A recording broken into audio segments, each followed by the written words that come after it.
Well, thank you everyone for being here this evening. I do appreciate you being here, giving me a chance to talk to you. And we're going to be looking at Genesis again. No surprise there. We're going to be looking at Genesis 19. We're not going to be able to get through the whole chapter. We're going to get down to about verse 26. So that's kind of, I don't know. I've been squeezing in like all the chapters, but it's not always possible. So, but I do want us to focus on something as we go through this part of the chapter. I want us to focus on the idea of influence.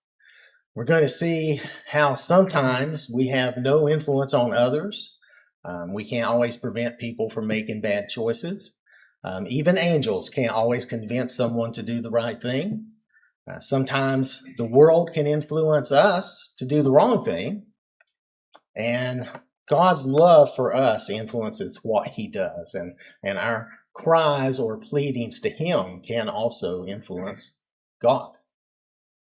So let's begin. If we look at Genesis chapter 19, verses 1 and 2.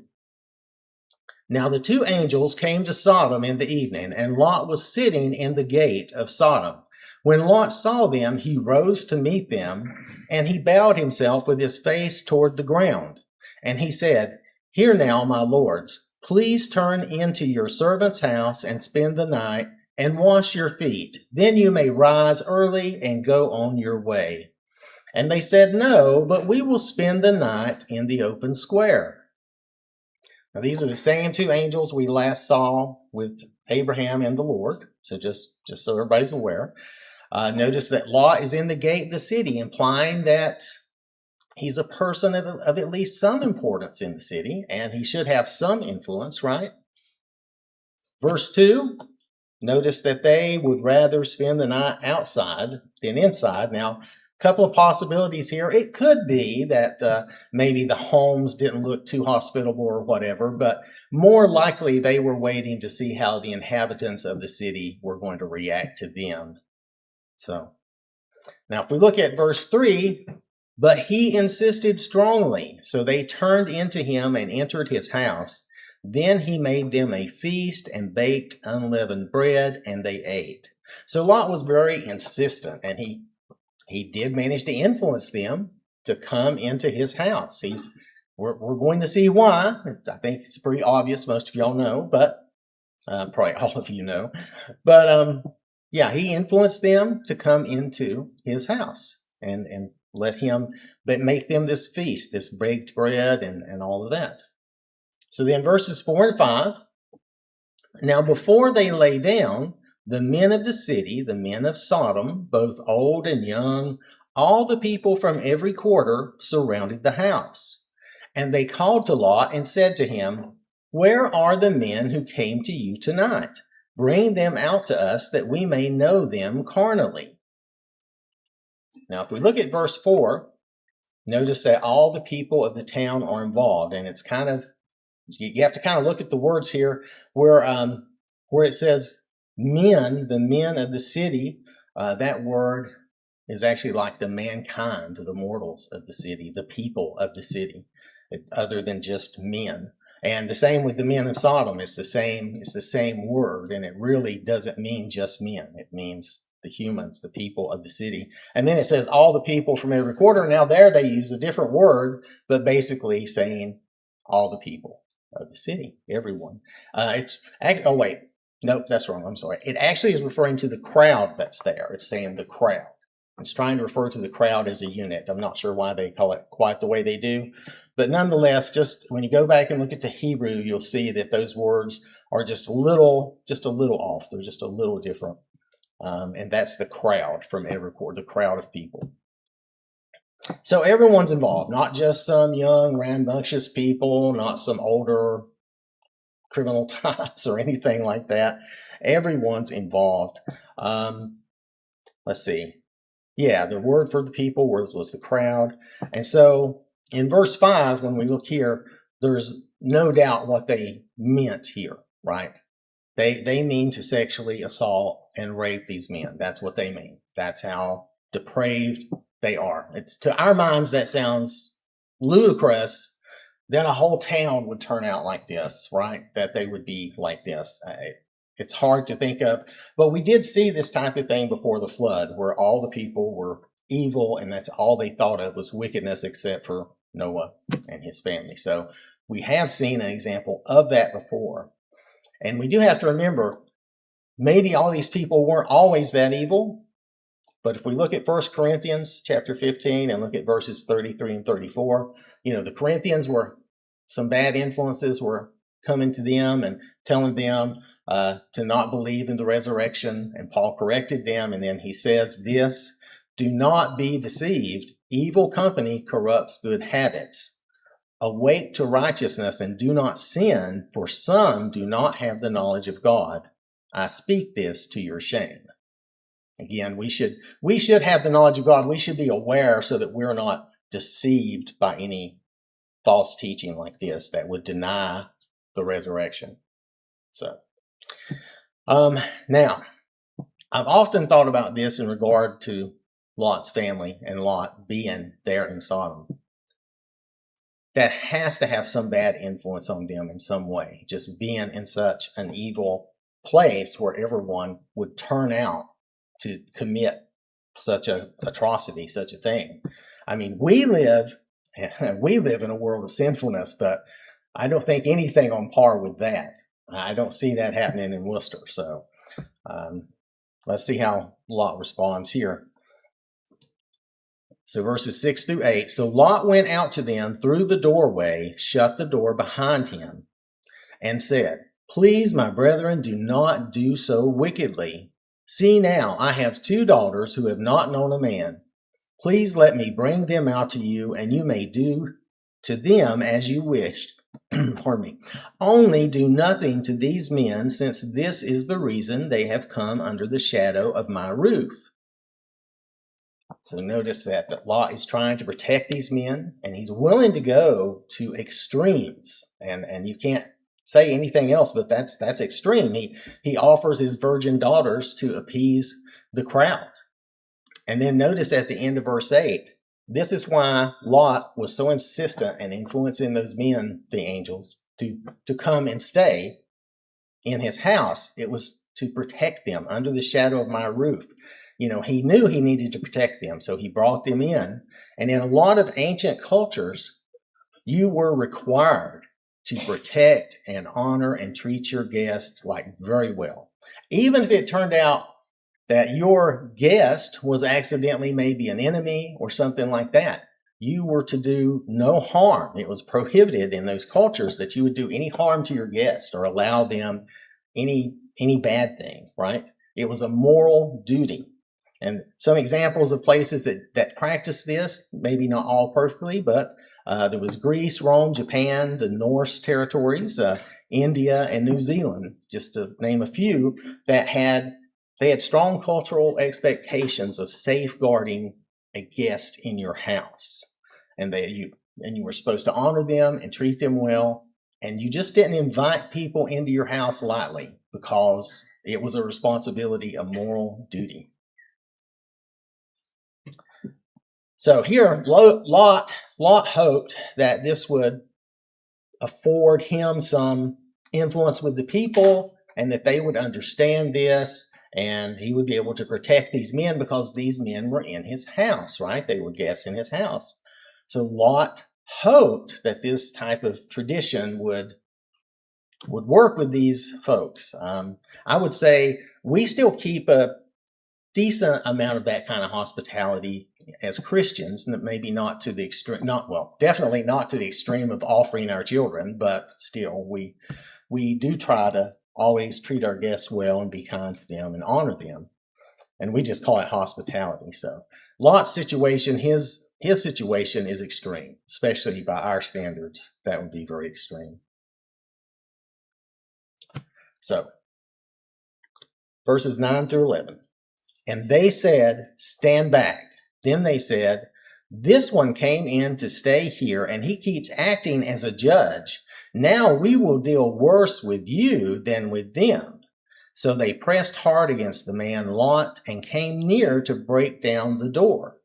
But the men, and this is referring to the angels inside, reached out their hands and pulled Lot into the house with them and shut the door. And they struck the men who were at the doorway of the house with blindness, both small and great, so that they became weary trying to find the door. So verse 9, the crowd is telling Lot to get out of the way when it says stand back. They're telling him to basically get out of the way. They are determined. But notice again, or notice further, how they talk about Lot. He's like the newer guy in town. And notice he is acting as a judge. Remember, he was sitting in the gate, right? So they resent his authority, assuming he has any, right? So they resent that. And it could be that Lot truly was trying to bring the people out of some of their evilness, right? That he was trying to be a good influence on the people. That's what it sounds like. But you'll notice here that Lot really has no influence with this crowd, with these people.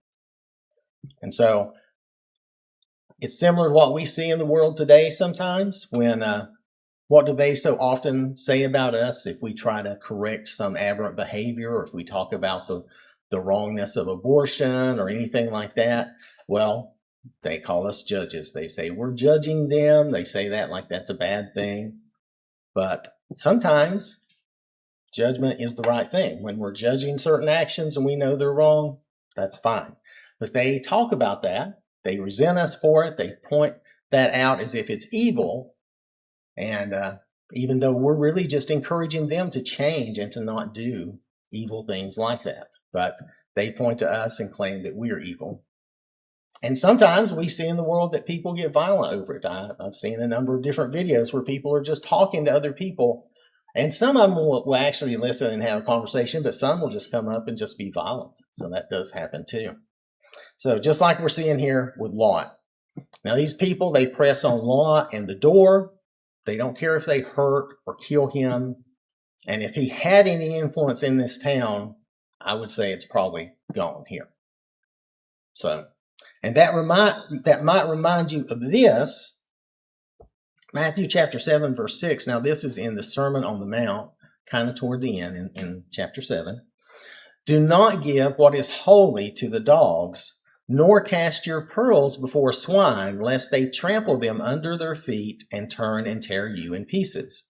This is probably, what Lot's going through is probably a little more literal than I usually take that, but they are getting violent with him. And sometimes, we might run into these situations when we're talking to people about the Lord, or to correct people with God's word, or to try to persuade people to follow the Lord correctly. And to try and help them. We would mean that in a good way, to try and help them. But some people don't want to hear that. They just want whatever they want. Like this crowd, they just want whatever they want. So we need to recognize if we do accidentally kind of get into a situation like that, realize that before the mob attacks and exit that situation. But so with Lot, it's going to be a little different. He's got angels to help him. So, all right, so Lot's time to help them at this point is pretty much up. He's not going to be able to help them anymore. So if we look at the next verses, well, no, we just looked at those verses. Oh, we'll just go back to our verses. That's what I mean. Anyway, so in verse 10, that is the next verse. Sorry, I'm confusing myself. If verse 10 sounds kind of like a little miracle, it might have been. Because remember, they're pressing a lot in the door, and the door's about to give in. But these guys, and maybe it's just with strength, or maybe it's with, their angels. So that may be some divine strength. They just push the door and pull Lot back in. Or sometimes I think it sounds like almost like they would have pulled him through the door. But it's not really what it says. It says they pulled him and then shut the door. So, and then verse 11. This is really a little bit of miraculous power. It didn't really hurt anyone, but they blinded all the people there. The people were so disoriented, they wore themselves out trying to find the door. So if we look at the next couple of verses, then the men said to Lot, have you any, now these are the angels again, not the crowd outside. Have you anyone else here son-in-law, your sons, your daughters, and whomever you have in the city, take them out of this place. For we will destroy this place, because the outcry against them has grown great before the face of the Lord, and the Lord has sent us to destroy it. So here we see the angels, which, we know they're sent by God. They are determined to help Lot and save his family. And this goes back to proving Abraham's question about God, will not the judge of the earth do what is right? Now I'm wildly paraphrasing it horribly, but God will not destroy the righteous with the wicked. That's the real thing. He will not. So he's going to save Lot and his family, the only righteous there. And there's also the idea, of course, that Abraham, he's doing this partly out of remembering Abraham, of course, as well. But Lot is trying to do good things, it seems like. So verse 12, the angels tell Lot to get any of his people and get them out. Verse 13, they explain exactly why they're there. They're not there to mess around. They're there to destroy Sodom and the other sinful cities. But right now we're focused on this. Sodom really just proved, even with them not being out in the open in the square, just proved what a violent, sinful place it is, the people, the way the people prey on the innocent there. And the Lord, he's right and he's just. He can judge them and he can destroy them. That is his right. The world doesn't always want to hear about that either, but that's the truth of things. So we have to remember that the time of this world is finite, like our lives. They're short, but we will all be judged by God's standards, not by our standards, not by man's standards at all. If we look at verse 14, so Lot went out and spoke to his sons-in-law, who had married his daughters, and said, "Get up, get out of this place, for the Lord will destroy this city." But to his sons-in-law, he seemed to be joking. So this too was a reflection of what we see in the world. A lot of times people kind of mock and laugh and don't take the Lord seriously, don't take anything like that serious. But that mockery, unfortunately, will die in hell. And we don't want that for them. And like Lot, we need to at least give them a chance. I mean, he's gone and talked to them. They may not accept it, but when we talk to people, maybe some will accept that and will change and come to the Lord. These guys are not looking at that salvation seriously at all. They're just going to stay there. And to Lot's credit, he tried. But again, looking back at our theme of this chapter, he seems to have no influence with his sons-in-law. If we look at the next verses, when the morning dawned, the angels urged Lot to hurry, saying, "Arise, take your wife and your 2 daughters who are here, lest you be consumed in the punishment of the city." And while he lingered, the men took hold of his hand, his wife's hand, and the hands of his 2 daughters, the Lord being merciful to him, and they brought him out and set him outside the city. Now, to me, this sounds like teleportation or something of that. It may just mean they drug him, but it sounds like it's something that happens quickly. Nonetheless, so the angels are urging him to hurry, right? But in verse 16, he's lingering. Why is he lingering? The Hebrew word says he's hesitant. He's delaying. And this is a purposeful act. So why is he lingering? Is he worried about personal belongings or something of that nature? His home, his wealth in some way? Is that influencing Lot to stand around and wait? I mean, we're talking about saving his family. And then the angels just have to take the matters into their hands and just take him outside the city. Like I said, it sounds to me almost like they teleported him, but either way, they took him out. And notice that the Lord is still being merciful to Lot, even though he's delaying, he's hesitant. The Lord is still being merciful, but the angels had to physically remove them. And for us, when we know to get out of the situation, to be out of the situation, when we know what the Lord wants for us, we need to obey. We need to not linger and we need to do what he's telling us to do, because he always wants the best for us. And the promises of God are actually greater than anything we would ever have in this life. And so we can equate this to salvation. We shouldn't be, if we need salvation, we shouldn't be lingering. We shouldn't be delaying. We shouldn't be thinking about those other things.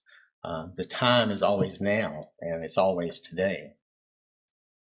So if we look at verse 17, so it came to pass when they had brought them outside that he said, escape for your life. Do not look behind you, nor stay anywhere in the plain. Escape to the mountains, lest you be destroyed. So again, the angels are really trying to impress upon Lot that this is an urgent thing. And they're trying to, again, influence him to get a move on, right? So they're doing everything but like kicking them or whatever, get a move on. You're going to die. Verses 18 and 19. Then Lot said to them, please know, my lords, indeed now your servant has found favor in your sight, and you have increased your mercy, which you have shown me by saving my life. But I cannot escape to the mountains, lest some evil overtake me and I die. So now Lot doesn't want to follow directions. Now, how often are we like that? We're like, God, please save me, get me out of this mess, but do it my way, right? I want out of here, but I want to do it my way. I don't want to do it your way. It's kind of like that bad joke where the guy's on the top of a building in a flood, and he's like, I'm waiting for God to save me, and boats come by, hey, get on the boat. Oh, I'm waiting for God to save me. Helicopter comes by. I'm waiting for God to save me. Then he drowns and goes to heaven. God, why didn't you save me? And God's like, well, I sent you boats. I sent you a helicopter. You just can't please some people, right?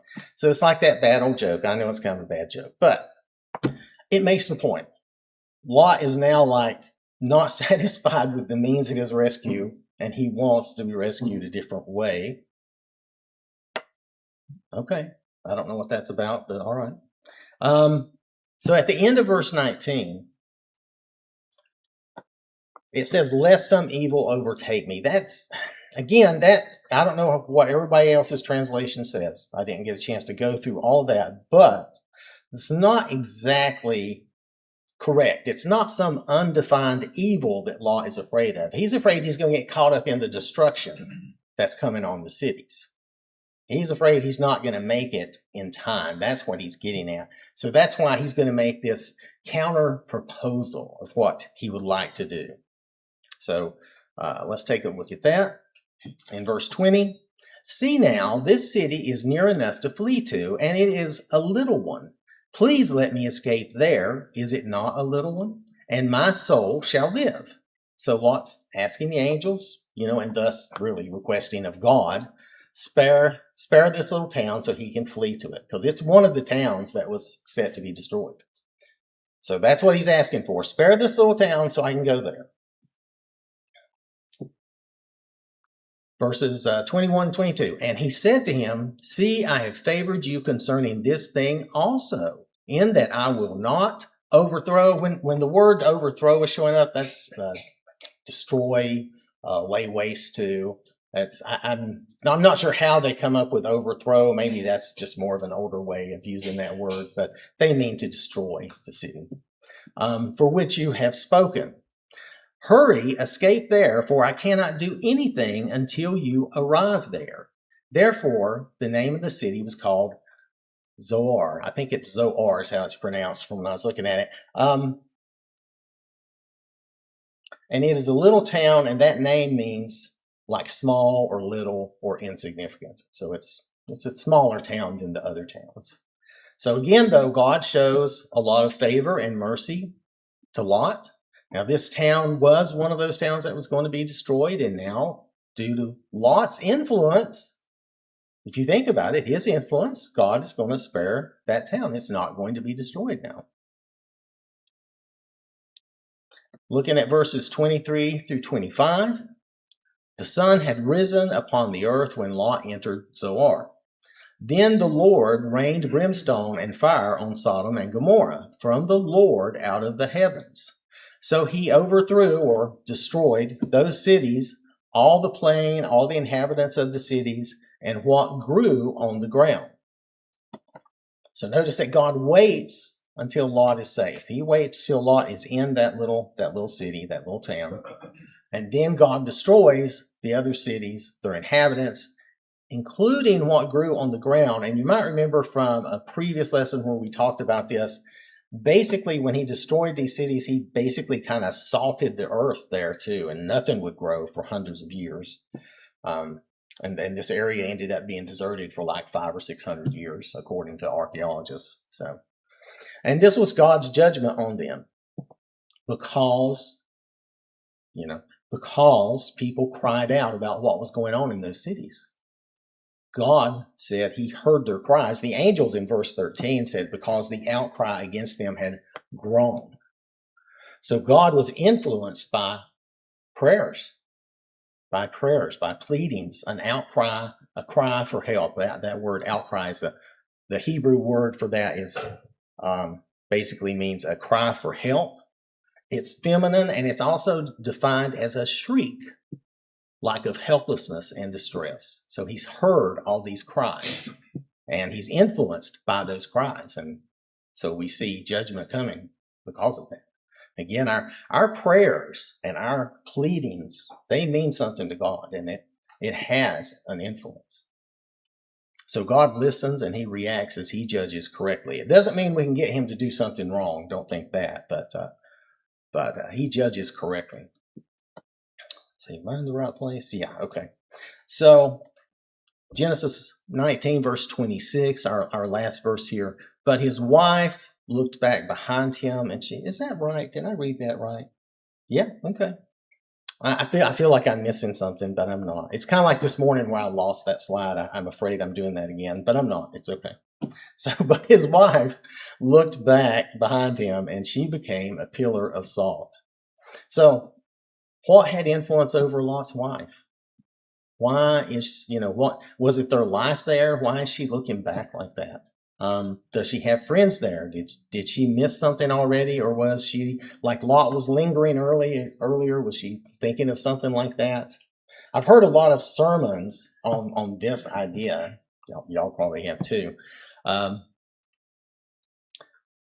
But the one thing that it really seems to point to, and I'm sure we've all heard before, is when we're called out of our sin, when we're called into a new life with the Lord, we don't want to be looking backward into our old life. We don't want to be longing for the old darkness and sin that we had in the past. When we're brought into salvation, into God's kingdom, we don't want to be wishing we were elsewhere, because that's a horrible idea. So we don't want to be looking back for that old life, for that old man and the things that he would, of course, love to do, right? In my case, anyway. And so we never want to return to that. We want to make sure that we're changing our future and filling our heart with good things of the Lord. And don't let things like this that Jesus talks about, we don't want to let things like this happen. When an unclean spirit goes out of a man, he goes through dry places seeking rest and finds none. Then he says, I will return to my house from which I came. And when he comes, he finds it empty, swept and put in order. Then he goes and takes with him 7 other spirits more wicked than himself, and they enter and dwell there. And the last state of that man is worse than the first. So shall it also be with this wicked generation. So again, Jesus is describing an issue with people after they're saved, after they've had their heart cleansed. So, this is, in closing here, I just want us to think about this. What influences us? What influences us for good, for God, and what influences us for bad? Do we long for those sinful days? In these verses, when the Spirit came back, it found the man's heart empty. The man had been cleansed, everything had been set right. He should have been filling his heart with the things of God. He was no longer the sinful man he had been, so he had an opportunity. But when the Spirit came back, when the evil came back, we'll say, just found it empty. Nothing going on there. The man was not filling his heart with good things. And that's what we all should be doing. We should all be filling our heart with those good things that will influence us, those good things of God. They will influence us to make our lives better, to make us better. And without the Lord's influence, we just become like over time, we just become like the people in Sodom. We just become evil and corrupt as anyone else mentioned in the Bible or on the earth without the Lord's influence. We would be just as sinful as anyone else. So don't look back to the past and wish for those things. Always keep moving forward to the future and remember the promise of salvation that the Lord has given us. Sometimes I know things get hard, but He has promised to us a great eternity, and these lives are just temporary. So our future with Christ is eternal and greater than anything we can imagine. And this evening, if we could help anyone here to begin to follow Christ or to rededicate your life through baptism or anything of that nature, if we could help you be on track with God, then we just ask that you come forward and have a seat on the front as we stand and sing.